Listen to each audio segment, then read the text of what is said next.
We used to think it was a given that an airplane would crash at some point every year, and that doesn't happen anymore. So we don't need to accept that every day somewhere in the country, there's going to be a shooting at a school. I'm Miranda Rake. And I'm Sarah Wheeler, and this is The Mother of It All, where we take on motherhood through the lens of culture and culture through the lens of motherhood. So Sarah, you have moved. I have moved. I am in a new Zoom room. How's your hair? Is it like Caitlin to your hair? I was like, rude. It's too early to be talking about. Oh yeah, on the last episode we talked about how Sarah in the new house was going to be everything we'd ever fantasized for Sarah. Yeah. And one of those things was having amazing hair. I think I realized that life isn't a fantasy. And also when you're like over 40, like your bangs get kind of thinner and then you need to like rub them with dry shampoo like several times a day, or you just look kind of like stringy. I don't know. I'm in a like perimenopausal hair crisis. So please send help. Okay. Yeah. Well, sorry I asked. Yeah, thanks a lot. I can tell you what's going great. Okay. I have three different beverages with me today. That's how I like to roll as well. David calls me a beverage goblin. I think it's kind of rude, but also true. Oh, I also saw some really important motherhood content today. My husband told me about this like TikTok video that has since been taken down. That's like starts with a woman like complaining about American motherhood and then ends up with her moving to North Korea. So tell me about the TikTok. You know, that the North Korean government is using how shitty parenting is in America. I mean, I think this is apropos of our topic today, to try to convince mothers to move to North Korea. And you know what? I don't think it's a great idea, but right. There's got to be like something easier about being a mother in North Korea. Well, we talk a lot about decision fatigue. And I guess if you live in a, really totalitarian society, I guess you have less decision fatigue, maybe. I don't know. I'm not advocating for it. You're not staying up late at night, like trying to figure out if like your kid has the right kind of water bottle. Sure, you probably don't get to choose. Yeah. And learn better. They just issue one government water bottle. That does sound kind of nice. I mean, I think there's downsides. I hear there's some I'm just saying, like, somebody watched that video. Some mom watched that video and was like, meh? And that's not good that's saying really not great things about our country. Right. We're in a bad way for parents right now. This really is making me, I feel like we just need to get into our guest because this is really getting into that. So, okay. So, well, today we're talking about a pretty heavy topic, which is school shootings. And so I'm going to I've been wanting to bring our guest on for a long time. So a little bit of history about how I met David. I had covered gun violence and kids a lot at Romper, and it sort of was a particular interest of mine, especially when I think it was in 2021, firearm deaths surpassed car accidents as the leading cause of death in kids age 1 to 18. And I started, I felt like all I could do was write about it and cover it and keep it in the news as much as I could. And so I cared about it sort of as a writer. And then when Griffin started kindergarten, early on in the year, I got an email from his school that they were going to have a lockdown drill. And I had this gut reaction that was like, I don't want my kid to do that. I emailed the teachers and I said, we're going to miss it. I want to skip this. I'm going to pull him out for it. But I felt super agonized about it. I was totally torn. Like, even as I had this powerful gut feeling, I was like, am I doing the right thing? Am I being overly precious? Am I being sort of delusional about, protecting him from the realities of the world. But his teacher was really supportive, and I realized that she hated the drills too, and they're just state mandated in Oregon and now mandated in, I think it's like 40 states in the US. So since then, I've really thought a lot about lockdown drills and gun violence in schools and its impact on kids. So one of the most interesting people I've encountered in all this is David Riedman. He's an assistant professor at Idaho State University, and he maintains a database called the K-12 School Shooting Database, which a lot of publications have relied on, like The Economist, yes, Washington Post, New York Times, have all used this data. And his perspective is really unique and interesting. And I'm excited to have you here, David. Welcome. Yeah, thank you so much for having me. I'm glad we could talk again. Me too. So we often talk about, we ask guests who is caring for their kids, but you don't have kids, right? I do not have kids. So you mentioned that your work has maybe impacted that decision a bit. Yeah, this was a project I never intended to start. I never thought that I was going to be counting school shootings and documenting gun violence at schools every single day.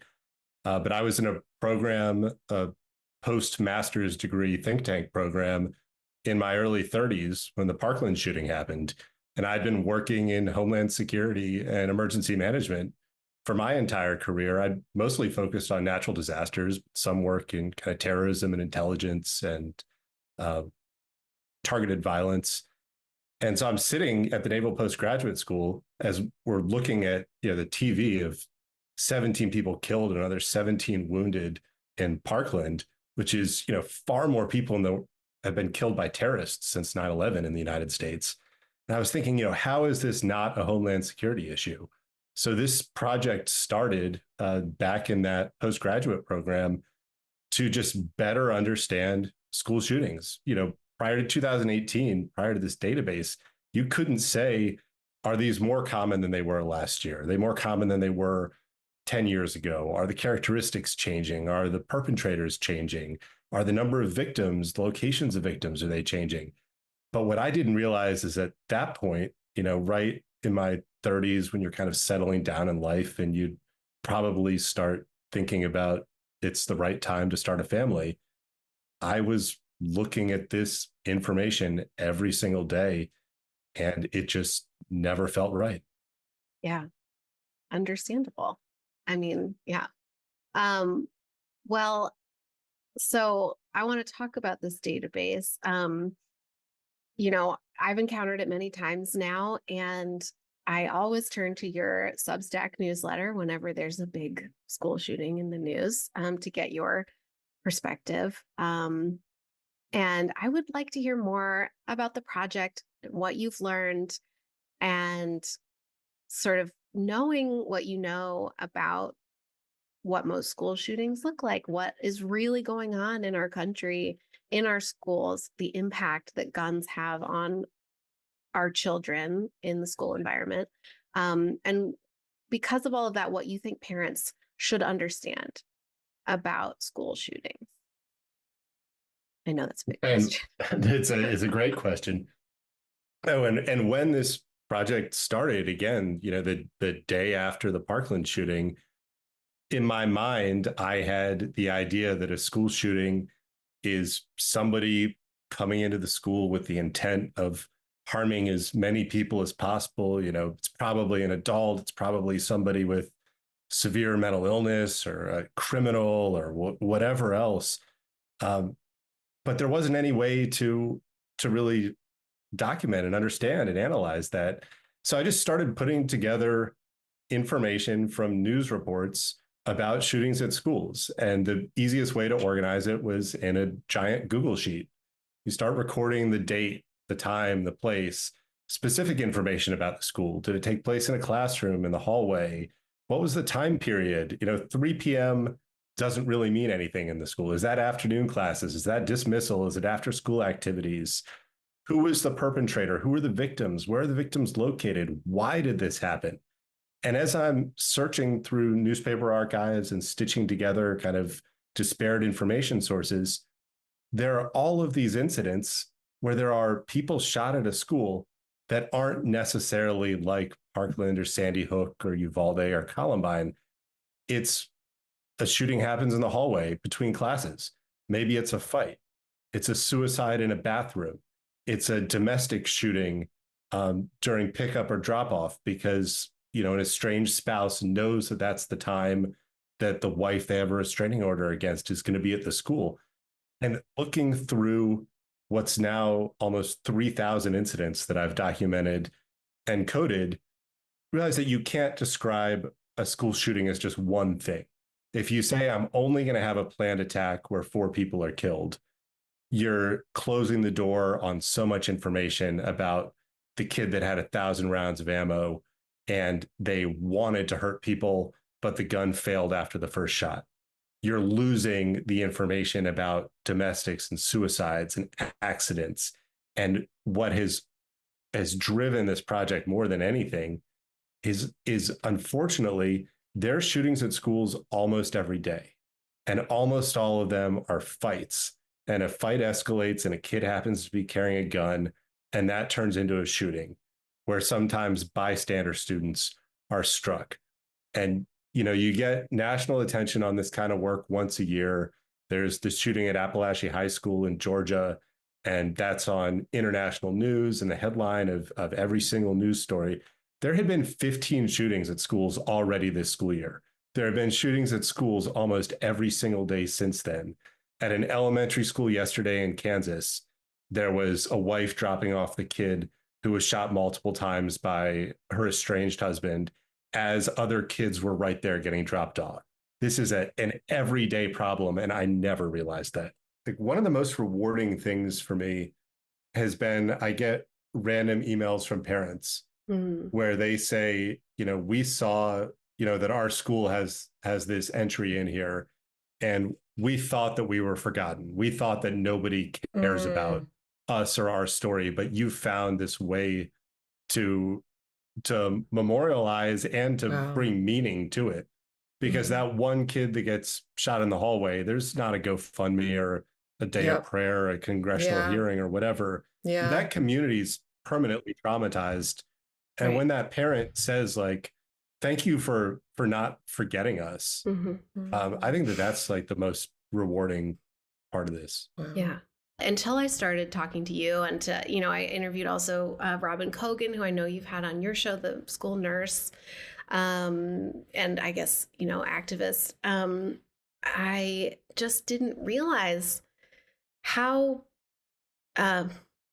every day this has become, and it really doesn't get covered in that way. And it seems so strange to me what gets covered and what doesn't, and I realize how much that impacts parents' way of thinking about what they're afraid of at school, you know, what their fears are about. And this kind of circles back to, I think, lockdown drills. And, you know, my own personal experience with the lockdown drill was when I decided to have my child skip it.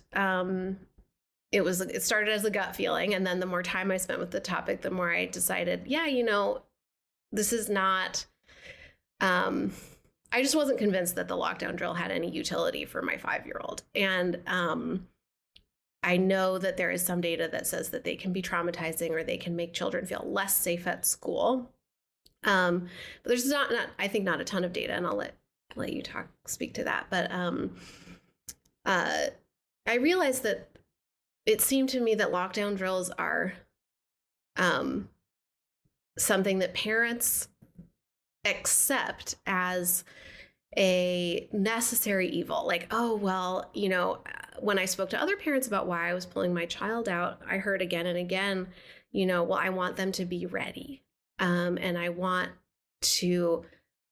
want, and I know they're picturing like a mass shooting scenario. It's like this fear of their child not knowing what to do. Right. But what are we actually getting kids ready for? And what do we need to get them ready for? I think Right. is what you're asking. Yeah. And I think parents are so frozen by fear because they see in the news cycle only these kind of, I don't know, splashier, more terrifying kind of, they see like a single scenario usually.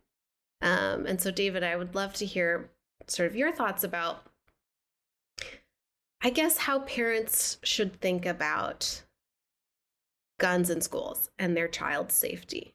How do you think, spending lots of time with this data, how do you think parents should think about it? Fundamentally, people misunderstand who a school shooter is and why a school shooting happens.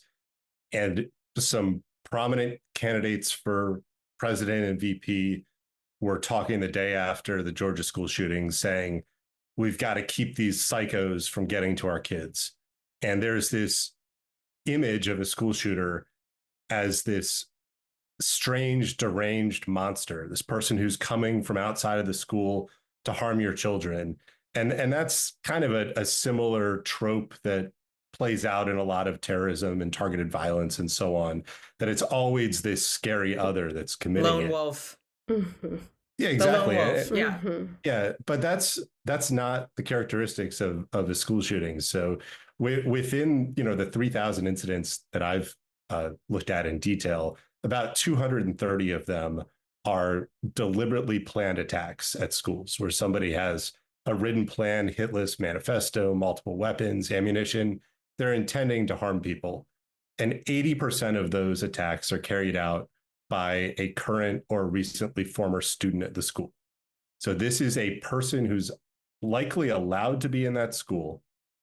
They know the lockdown procedure. They've been taught the lockdown procedure. They've been taught how to be a school shooter since they were in kindergarten, that this is what's going to happen. This is how it's going to go. This is what everybody's going to do.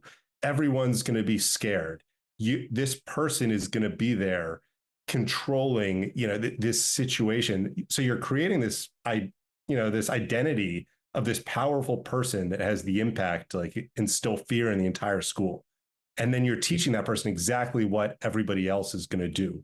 So schools are doing this dress rehearsal of the attack. And when it actually happens, it's almost always a person from that school community. Within those 230 planned attacks, the most common outcome is that it is a surprise attack that is starting inside a classroom, and the shooting begins and ends in the same room. What's the purpose of a lockdown if the shooting starts and ends in the same room, if the person's already inside the school? In every other place, in every other sort of emergency or type of violence or hazardous situation, we tell people to get away from danger. Strangely, in schools, we've taken the opposite approach. We say, you're going to stay where the danger is.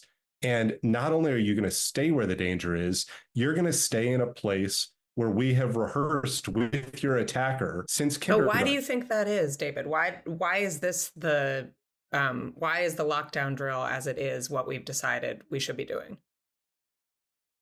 With lockdowns, with school security procedures, with school security products, in 2018, after Parkland, we could not definitively say, were there more school shootings this year than last year? We couldn't say, have the characteristics of these incidents changed?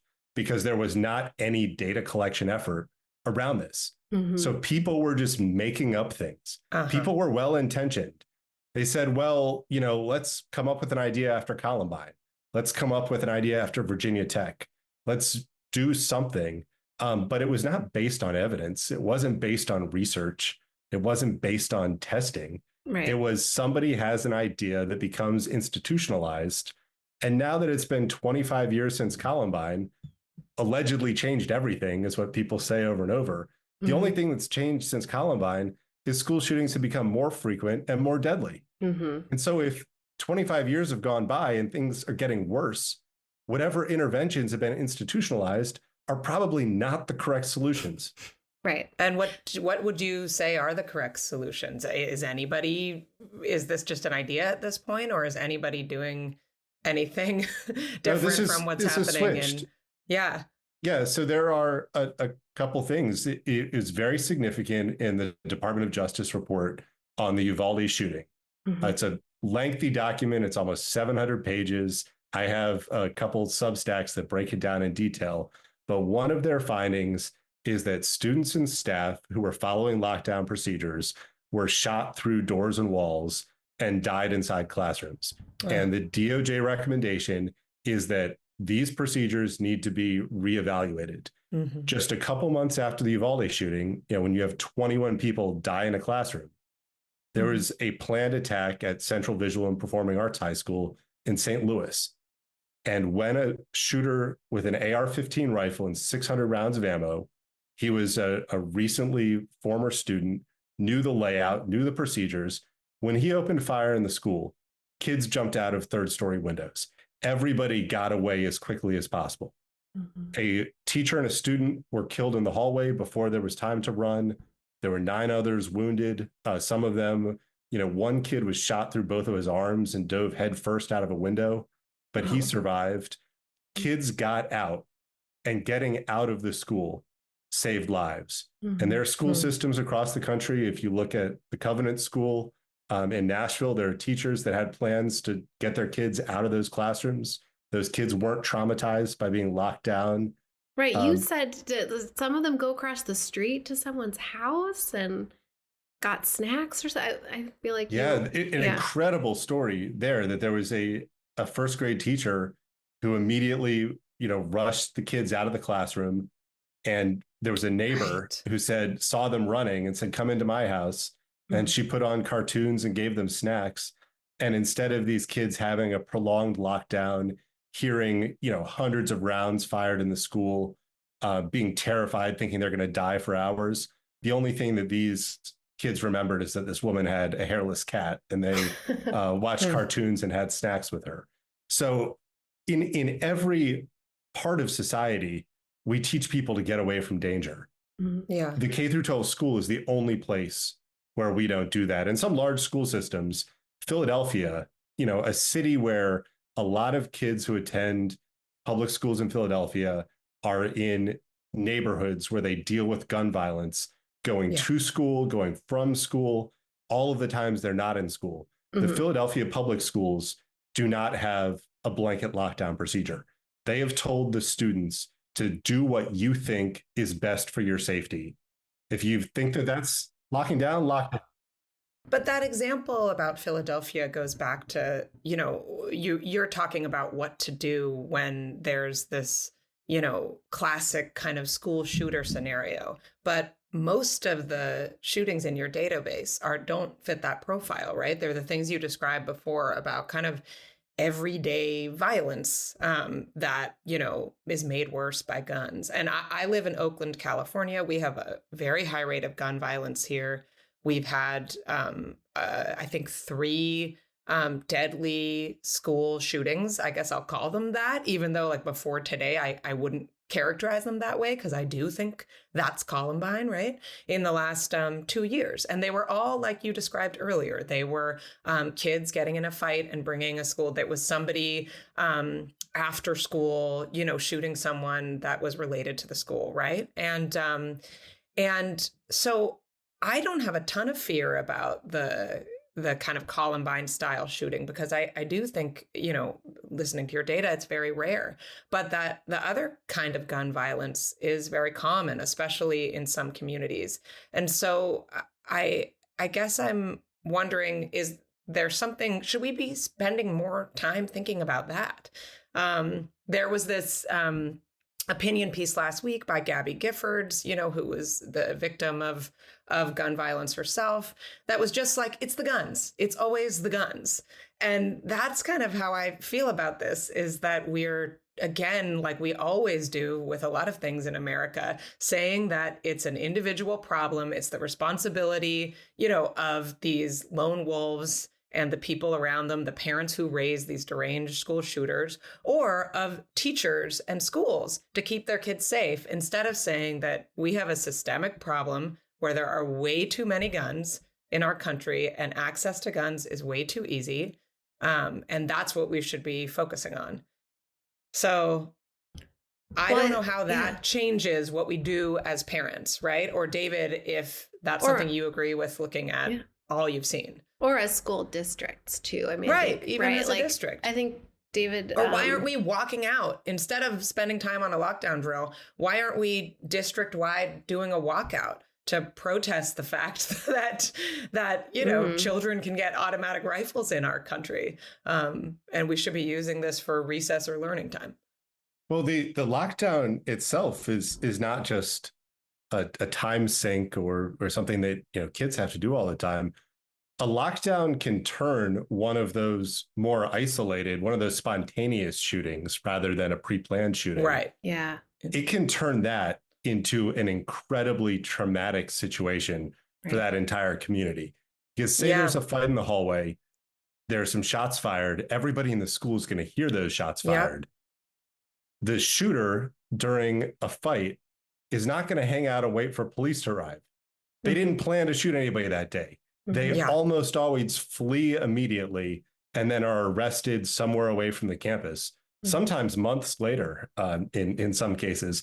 But at that point, there is no danger to anyone else in the school. But if kids have heard gunshots, then a lockdown goes off, and now they're going to hide in the corner for 4 or 5 hours, texting their parents, not knowing anything, hearing police go room by room, kicking open each door, hearing yelling on the hallway, hearing radios.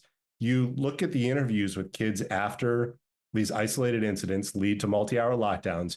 Every one of them says, I thought I was going to die. And not a single one of them was in danger. The only danger, the trauma, was created by the lockdown. Well, also that's what we expect now too. So even like in my nephew's high school last year, there was a crank call to the local cops that was someone pretending to be a teacher saying there was an active shooter, and they all went into lockdown for over an hour. They thought there was an active shooter. They were texting their parents, their last wishes. My brother-in-law is an Army Ranger. He was getting ready to go down there and pull his kid out. I think so probably he would agree with you, David. That wasn't a good place to be if that's what was true. And it ended up all being a hoax.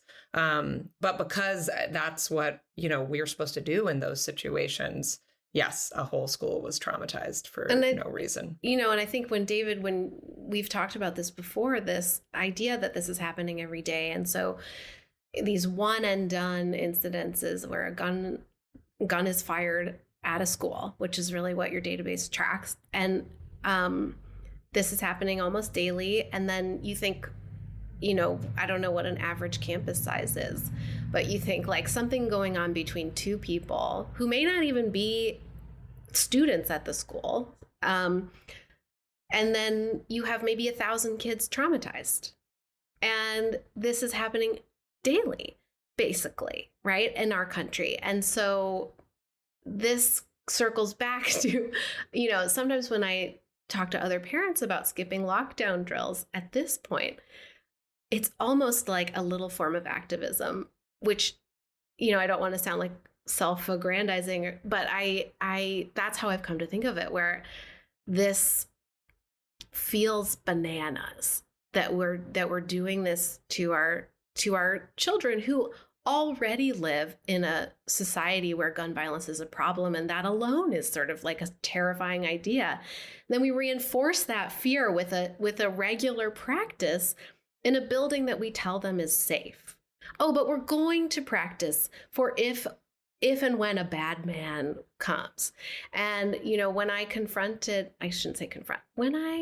discussed lockdown drills with the person who is in charge of school safety for our district. I don't know if you've encountered this, David, but he was very nice, but I was talking to him because they had introduced a quote unquote trauma-informed plan that some person in Portland has come up with, has sold our district on. She has a bachelor's in public health, I guess, but I didn't see any kind of data supporting her trauma-informed program, which is like a little puppet and a book. And they read about it a couple times before the drill. And all that I could see was that it was reinforcing the drill. Like, let's just talk more and more about this drill. And I was like, if the drill itself is not particularly evidence-based, then how can we know that this quote unquote trauma-informed thing, how do we know that that's working, right? If any, it all started to seem a little nuts. And the head of school security for the district, he's working with a mandate from the state, right? Like, I have to do these drills. So I understand that. But I said, if we know that a mass shooting is very unlikely, these drills, I don't know, like, could just the teachers be involved? Maybe not the younger students. Could we, blah, blah, blah. And what he kept saying was the drill is not for a shooting. It's a preparedness drill. And I said, well, what would be a different scenario? And he said, what are we preparing for? A wild animal. He said, what if a coyote got into the school? And I said, the kids would need to turn out the lights and hide in the closet if a coyote was walking in the school. I think you just banged some pots and pans, right? It's just it all, when you push hard enough on it, the whole thing starts to really fall apart. And even the people who are carrying it out, largely because of these mandates, seem to have only a vague idea of what they're even doing and why. And then I said, well, what about parent education about safe storage? Knowing what we know about what most school shootings actually are. Yes. What is our district doing? Do you even send home maybe some paperwork about the fact that ammo should be stored in its own locked thing and the gun should be in a separate locked thing? And, what do you send about that? Oh, well, we haven't thought about that, but how much money are they spending on the drill and now this supposedly trauma and there is research, I think, about how safe storage reduces, the likelihood of kids. Well, all of this is to say, okay. I'd love to hear David say, what do you think parents should be advocating for? We got to stop talking because he's got notes. He's got a pen in his hand. I want to hear it. Yeah. David. Well, Miranda, I think you hit on one of the points there, that there have been many state mandates to say you have X number of lockdown drills per year. They need to do this. Maybe they need to follow this set of procedures. None of that is based on any research or any evidence, but it does drive a lot of business. Mm-hmm. It drives an industry. Mm-hmm. So pretty much every school district around the country, and there are 100,000 public K through 12 schools, another 30,000 private schools. If they're mandated, that is a lot of schools. In some cases, they have to do multiple drills per year. Mm-hmm. Often it's in the mandates that you need to have somebody who's a school safety specialist who's there to observe and document your drill. That's something that is a very common job for retired police officers. So they're going to have a good relationship with the school security director and other things. And so that becomes a really lucrative business, because if you have thousands of schools and they all need to have their drills observed, people can get paid a couple $100 an hour to be observing those drills. And then the lockdown drills drive books and placards and cards and lockdown alarms and all of these things. You realize that there's actually dollars tied to most of this. And so if 25 years have gone by, there's really this established status quo. It's also built an industry around it. And that industry is heavily involved with lobbying at the state level and the local level to make sure that products are mandated.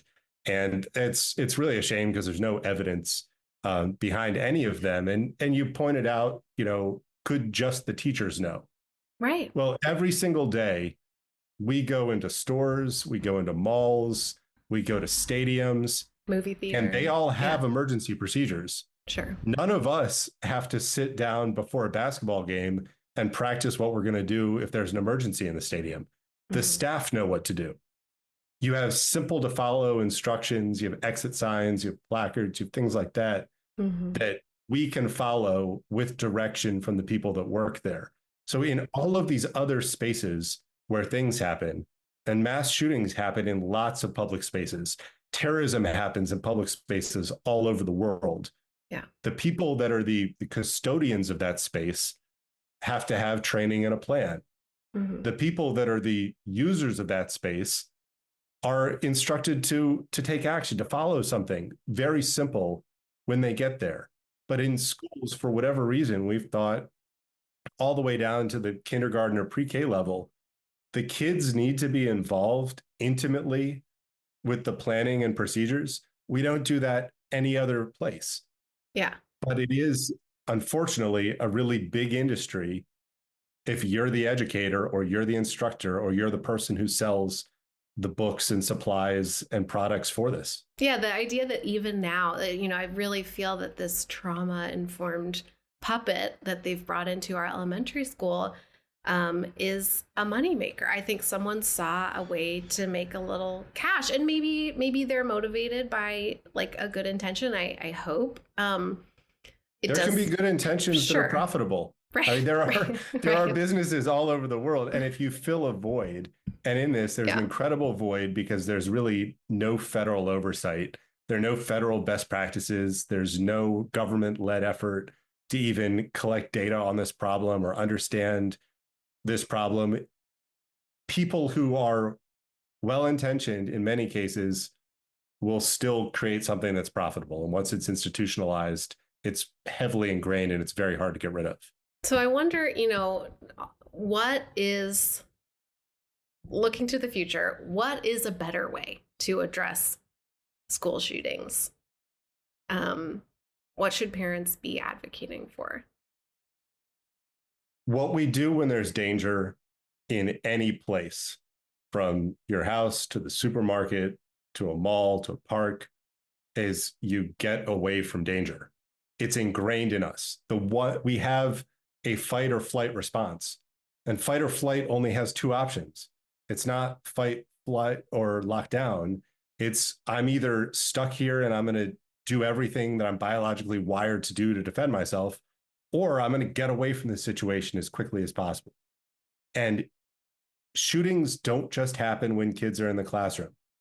There are shootings at high school football games every single year, every single week. And so a shooting happens at a high school football game, and the entire crowd, the entire bleachers start running. While at a high school football game, the elementary school kids are usually down playing under the bleachers. The middle school kids are half watching the game. They're running around in the concourse. The high school kids are there, but they're not sitting with their parents. They're not sitting with their teachers. And then you have, your multi-generational families there with parents and grandparents and aunts and uncles and the tiny kids that aren't in school yet. And when they all start running, there's nobody directing them, but they all find their ways to safety. There's an incredible story from Choctaw, Iowa, a couple of years ago, where there was a shooting during a high school football game. Kids were running everywhere, and there was a person nearby who lived nearby. She was a retired teacher, and she said she heard commotion and went outside and just saw all of these little kids running down the street, and she just started bringing them into her house. And once they were there, eventually they're able to get reunited with their families. What we haven't done is involve the whole community in being part of the solution for this. If you have an emergency in the school, get everybody away from that school as quickly as possible. But who's living near the school? The kids' parents, their grandparents, their people they go to church with, the people that they do activities with, retired teachers, retired doctors and nurses. All of these other people that we trust in society are living around schools. Why aren't they getting an emergency alert that there's something on campus? Why don't they walk outside with a flag, and that flag means you're safe to come into this house here? Planning for emergencies has ended right at the edge of the campus. But if we're thinking a school shooting is danger on the campus, let's get kids away from there. We trust kids to get to school every day. We trust kids to get home every day. In a lot of places, kids take city buses to and from school. Kids walk through dangerous neighborhoods, down to kindergartners. But we're saying in what might be the most dangerous moment of your life that you're not going to do anything you normally do, and you're going to follow these procedures. And then ultimately, they might be able to get out.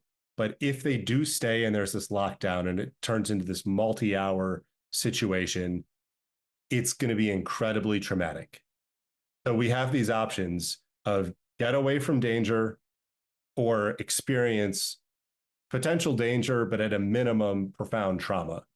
And so Yeah. I think that's a pretty easy equation to balance. Well, I love your point about community involvement. And Sarah and I talk a lot about um, our neighborhood public schools. And I spoke to Robin Cogan, as I mentioned earlier, the school nurse, and I know you've talked to her. And one of the things that really stuck with me that she said about school shootings was that she feels we have become an uncivil society, and that it's a reflection of that sort of the breakdown. The idea that, oh, I have this beef with a kid at school, so I'm going to bring a gun in my backpack. Like, or like you were talking about a spousal or, maybe an ex, a beef with an ex or something. And that, and of course, the easy accessibility of guns is major key element of this problem. I feel like we just can't say that enough. It's like no, it's the really people kill people right? thing that totally. No, there's yes. The incivility, but the community, right? Like, because you also have the distance, and the pandemic, I believe, David, maybe you can say, made gun violence worse, and the isolation and the distance that we have from our neighbors and our communities, and even the idea of the school as this like bound up, contained thing that doesn't touch like the neighbors, the community, the immediate community. And I know that, Sarah, I think for you and for me, joining our neighborhood public school was an effort to be part of my immediate community, like my physical, real neighbor community. And that sense of communal responsibility that I think we are craving. Right. But I wonder if one little piece of that is about the that there has been a decrease in public school attendance, and that kind of shift away from like you go to your public school, that kind of can divide and communities into like you don't know who is involved with which school. And there's still 60 million kids enrolled in K through 12 schools. Good point. So there are a lot of schools. What's alarming about that 60 million is over the last year, and I published some findings from this in the past couple of weeks, I really wanted to understand the characteristics of kids getting arrested with guns at schools, because that was something I see in my Google alerts every day, that it wasn't a shooting, but a kid got arrested. So I was just trying to pull I found, more than 600 cases from just the last year of kids arrested with guns at every level: elementary school, middle school, high school. They most often carry the guns in their backpacks, which is really problematic for all the schools that have invested in like these next generation scanners and things. Like those don't, detect items in backpacks. You can't search backpacks quickly because, a backpack has all these different pockets and things in it. So it's really easy for a kid to carry a gun in their backpack all day. And looking at, the characteristics of these incidents, some county level information that I found, the CDC's youth behaviors survey, all of those numbers kind of triangulating the rates together. The estimate is that there are about 600,000 high school kids who carry a gun to school with them at some point in the school year. 600,000 high school kids are carrying a gun with them. That's overwhelming. Well, that's a community solution. Yeah, that's a community. Well, I would say it's a community issue. Where do you see the solution? Well, every one of those guns is coming from, at some point, a legal gun owner who wasn't accountable for it.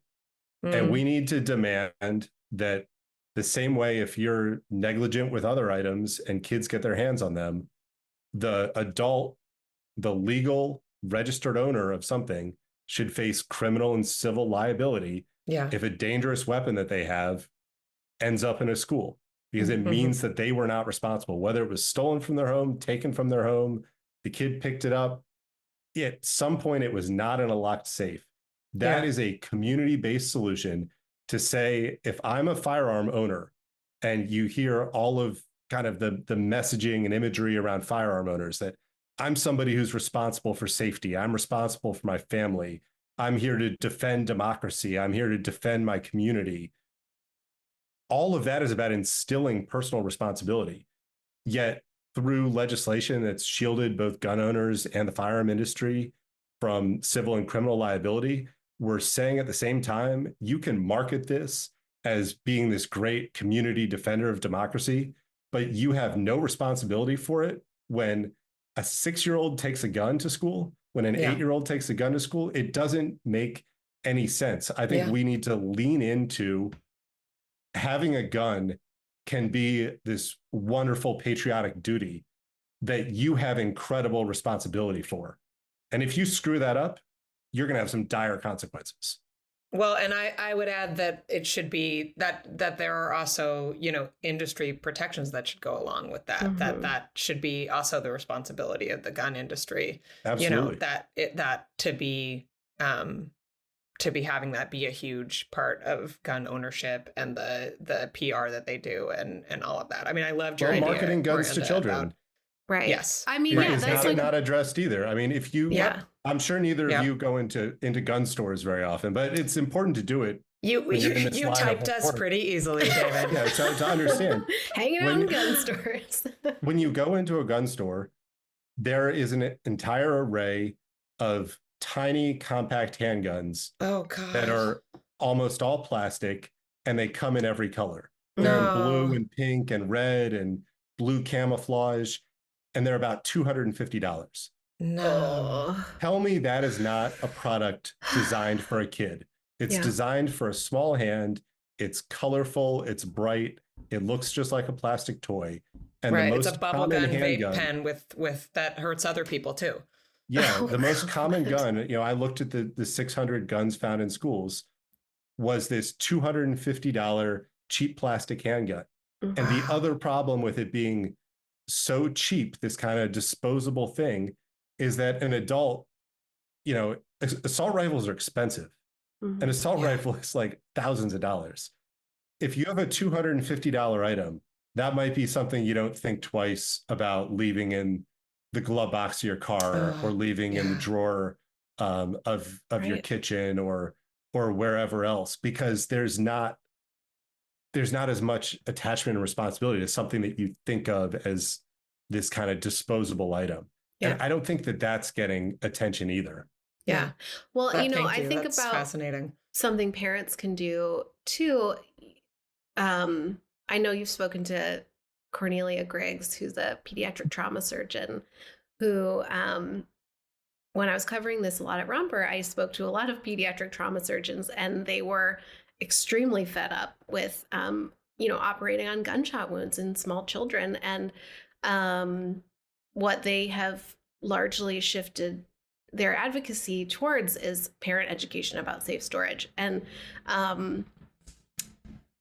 also greater comfort for all of us, even who are not gun owners, with the topic and with the reality of guns in homes. And, I still struggle with this a lot when we do play dates, and especially living in Portland. I kind of assume people don't have guns at home. And I realize that's really stupid. I really shouldn't assume that. And, we did a play date with a kid that we were just getting to know, and his mom texted me the day that my son was going to go over there. And she just said, "Oh, and just so you know, we don't have guns in our home." And I like almost cried, because it just made it so open and so comfortable. And, I think that one of the reasons I really wanted to have you on, David, is I hope this is a conversation people can listen to without bursting into tears. Or they can keep listening even though they're crying. Because I think that, of course, this is extremely fearful topic for parents, but I think we need to be able to look at it with clear eyes and see through the fear of the very, very rare event of a mass shooting, and look at our guns and kids and schools problem for what it really is. Mm-hmm. And I think that then we can start to see the little things we can do, like talking more openly about fear is such a muddler. Right.